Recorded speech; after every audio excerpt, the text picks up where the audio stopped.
I'm sure I learned how to do this stuff as a kid, but I don't remember learning. I completely forgot everything. And then when I was working at a call center, I had to stay awake enough between my calls to be able to function at like a moment's notice, but not be so engrossed in something that I couldn't kind of bounce back and forth. So I picked it up again and I learned on YouTube, and I tried knitting first, but it was too hard to self-teach. I hit a wall with it, and all I could do was knit squares, and I couldn't do anything else with it, so I started to crochet.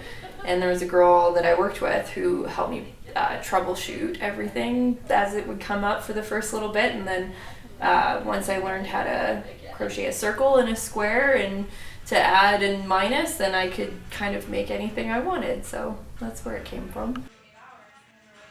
So I actually started, I posted the group on Facebook when I was still in Newfoundland, visiting Dave's family and friends out there. And it was when I was nerding out about, his mom is a really intense quilter who's like very, very talented and mathematical about it with tons of experience. We came home with so many quilts that we had to buy extra luggage to take them all home. And they're beautiful. They're like amazing pieces. I was very inspired by being out there.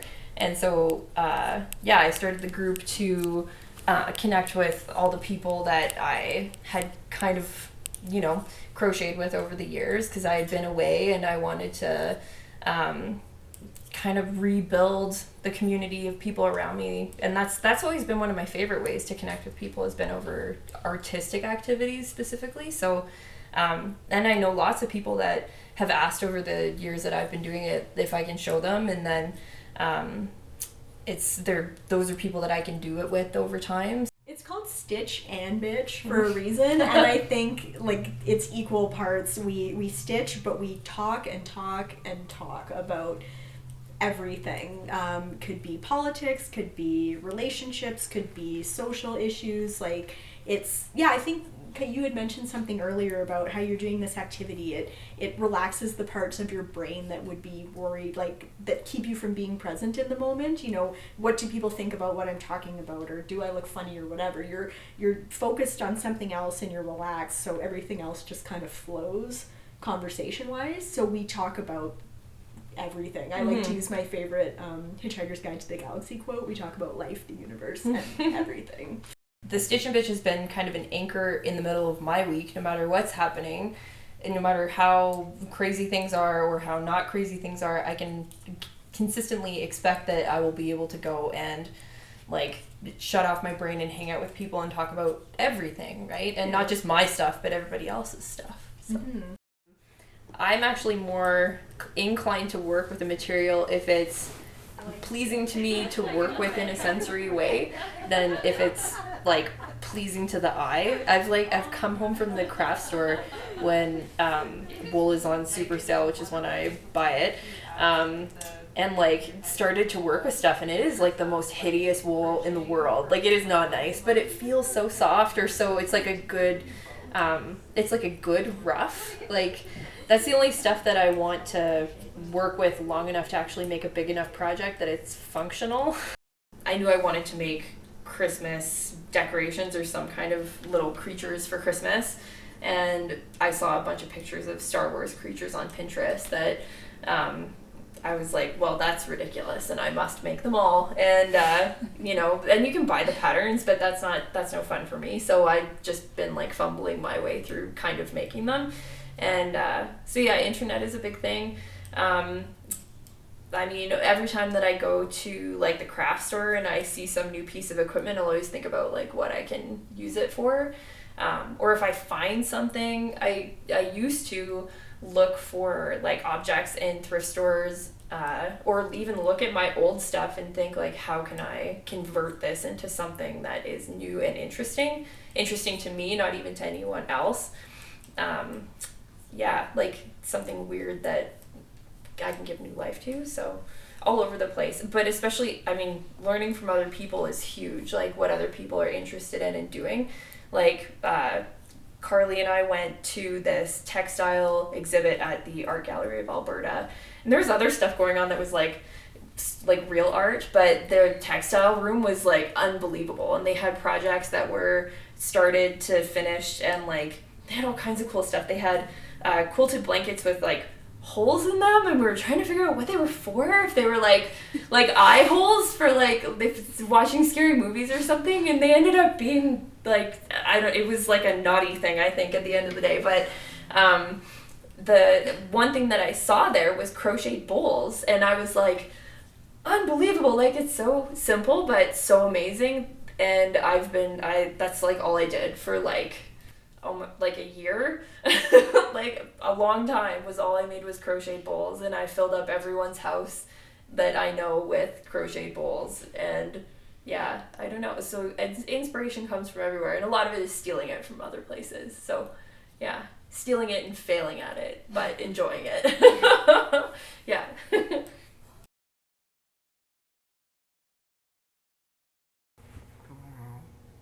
Rosa, come. I started going to shows in the punk scene when I was maybe 21 or 22, and the more shows I went to, the more people I met, and the more I evolved who I was and what style I wanted. So before a show, I'll usually get dressed first, and I like to wear band shirts, and then I'll do my makeup usually, and I like to wear really dark makeup, really heavy makeup. One reason why is because it tends to be pretty dark in the venues, so then it still will show up.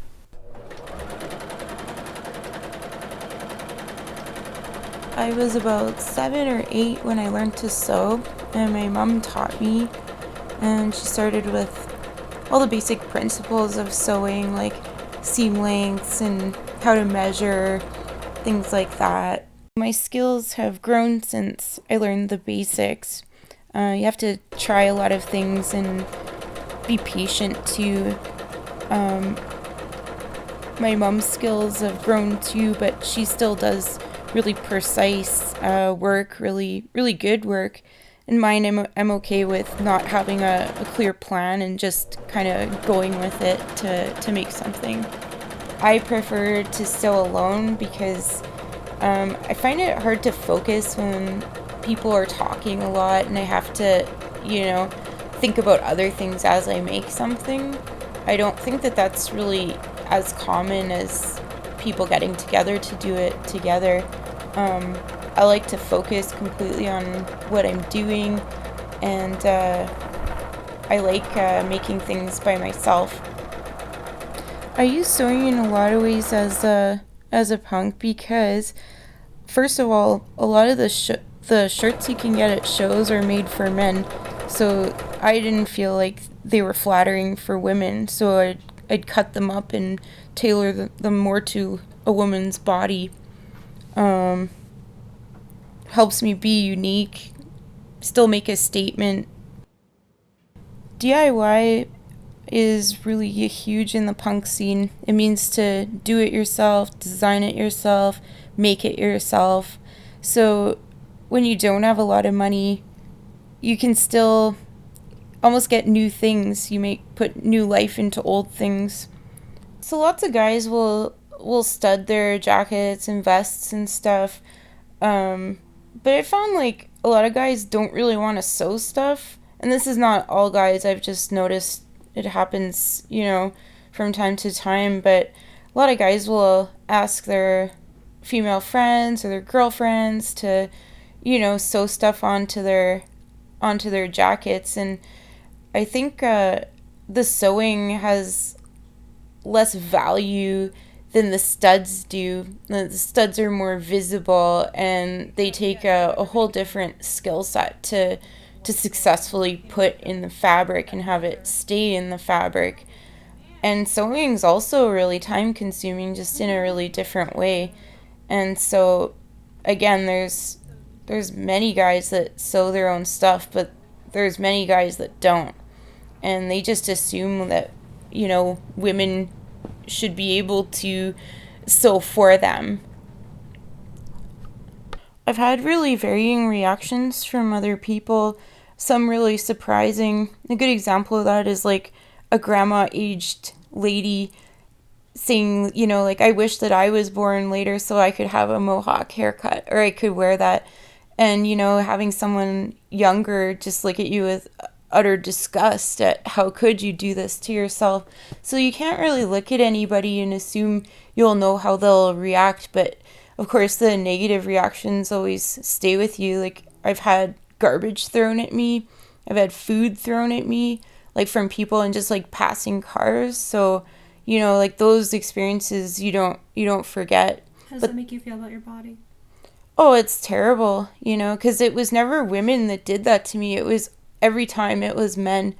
So it was like I didn't fit what they thought I should be. And I really hate that now, and I hated it then. So a lot of men, they have an idea of what women should look like. And it's almost like all women should look the same. And they should dress not for themselves, but to please men. And that really bothers me. I think it bothers a lot of people. But a lot of men really don't understand punk rock. Like, they're not a part of it. They just see the fashion.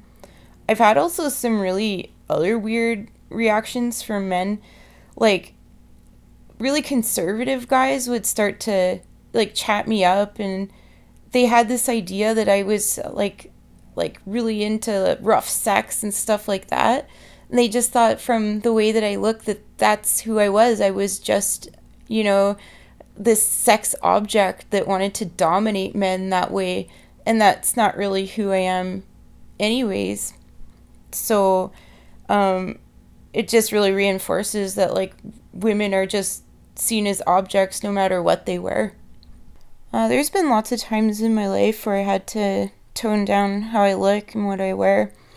Sometimes I got to a point where, you know, I just didn't have enough energy to deal with people, you know, making comments about my appearance, asking questions about it. So in that respect, I wouldn't wear anything studded or with patches. I wouldn't do my hair in a mohawk. I'd leave it down so I could just fit in a little bit more, because it does become exhausting to have people stare and make comments. And I still do that today when I go out. But it's nice to pick and choose when and where you can do that.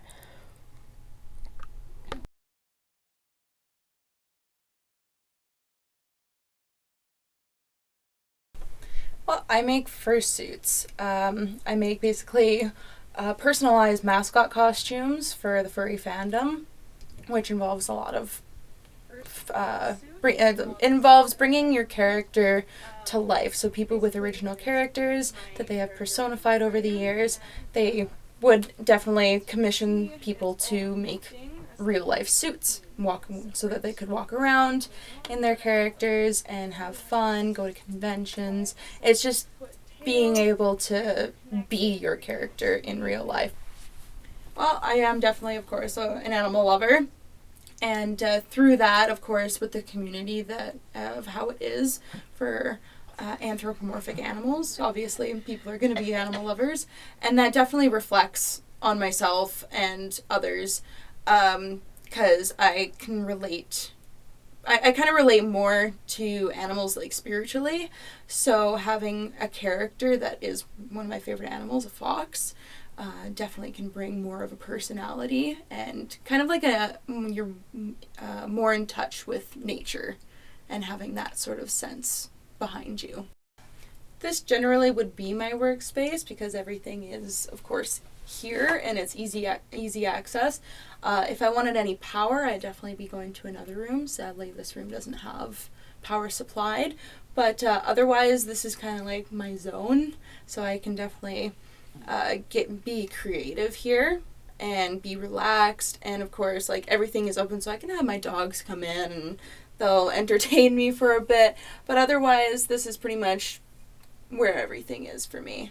It's homely. It feels right to have everything laid out in front of you. Normally I just hand sew Hand sew is where I know what I'm doing, I'm comfortable with it, it's less frustrating than dealing with a machine. Sometimes, yes, a machine can be faster, but if you want to be a little more efficient and know where everything is without losing place, definitely I prefer hand sewing. And it's sure it may be a little more time consuming, but it's a lot more productive. So at the moment right now, I am currently working on a commission. This is for a very close friend. He wanted a full body suit done of his horse character, and as you can see, it's pretty realistic rather than nice and toony. And as far as like how it fits for what I do, it's still part of the community. Everything is still like 3D textile. It's just sewing, gluing, putting everything together, and of course it fits into the fandom as just bringing his character to life. Community is important in the ways that it influences like the artistic style. You get to know what's out there, you get to know what is selling, what isn't selling, what is to be learned, and what you can use from that. So definitely community is a big influence on the 3D textile work of making suits or just art in general. The community interacts with each other mostly online. That's basically our biggest communication basis is through social media, forums, blogs. There's definitely ways, but not a whole lot of it is actually like in real life. It's all web-based nowadays, and that's pretty much just how it is, because you can get people that are global versus local. The main way of teaching others how to make fursuits would definitely be online. Just again, tutorials, drawings, stuff like that, just step by step.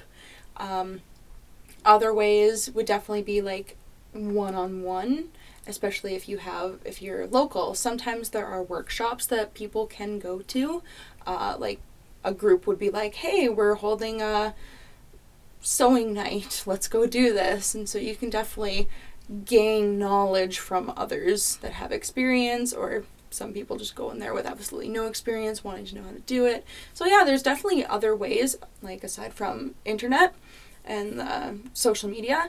You can definitely look up groupings, or if you know a friend that maybe has a background in just sewing, go to them and like, hey, I need to sew through a really thick material. What is the best stitching way to do so other than a sewing machine? You can definitely transfer knowledge that way. Conventions are definitely a vast thing that goes around globally, especially for the fursuiting community. We tend to go to pretty much any con that would benefit us, really, whether you're wanting to get out there, whether you're just wanting to have fun. I mean, it's not just like, oh hey, we're animal lovers, we are going to stick to an animal community. No, some of us are doctors, some of us love anime. It's just like, we can go anywhere.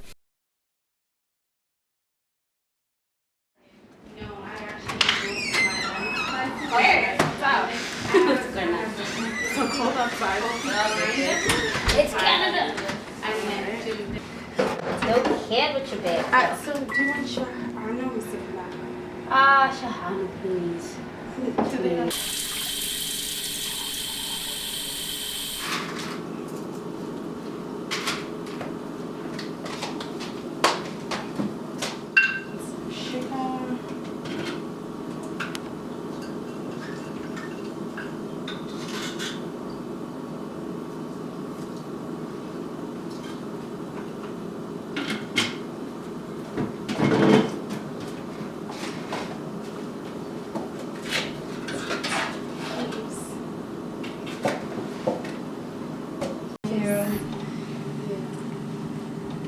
They have powder ones too, but Yeah, it's I not want the it. same.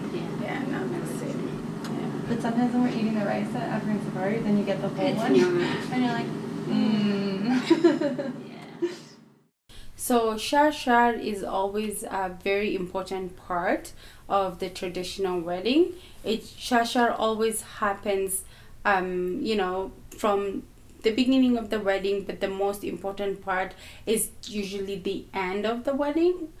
Usually when a bride gets married, she hasn't fully, like, you know, before she gets married, she hasn't met her husband, and it's because of the arranged marriage. So usually she'll meet her husband either the previous day before the wedding, or usually the same day of the wedding. Families have agreed that you know, the bride and the groom will come together and get married. So that's when the beginning of Shashar starts. Cool. Usually the importance of Shashar is after the wedding, the bride is left alone for 7 days with the groom, to get to know the groom, to get to, you know, have some understanding. They're two strangers. They don't know each other. You know, and usually during the wedding there's too many people and everyone is talking, so they don't have like that quiet moment to just, you know, get to talk each other. So usually the visitors are kind of blocked from coming to visit them for 7 days, and after that, after the 7th day, the bride comes out and they'll put more, you know, she'll be having her guntino, and she'll have more shar, which is just extra scarf that symbolizes she's a married woman. So I was explained by my mom that the important, first of all, the color that they've chosen, it's usually a bright, you know, red and kind of orange, and they thought that this color was more bright and pure, and, you know, you're not wearing your regular blacks and you know, whites and things like that. So they thought like red is rich color, it will look, you know, perfect with the bride, and also it ties down with the henna that you have, because the henna usually that we put is also red, so it kind of symbolizes the whole outfit, and also the importance of the fabric. In the olden days, fabric, they used cotton, and cotton was very expensive, so it was like, you know, it was special. Like if your dress was made out of cotton, it was very special because it was just not something that they had, it was something that they had to go get it. So travel for a long time to get. So the fabric has really changed from what we had. Like traditionally, like if you go back to Somalia right now, they still have this. This is their symbol. They will never get away from this. But now we have transition where we do have a new generation, a generation that was born in Canada. They've never seen this part. When they look at it, they're like, oh, yeah, but, you know, it's beautiful, but it doesn't have enough bling.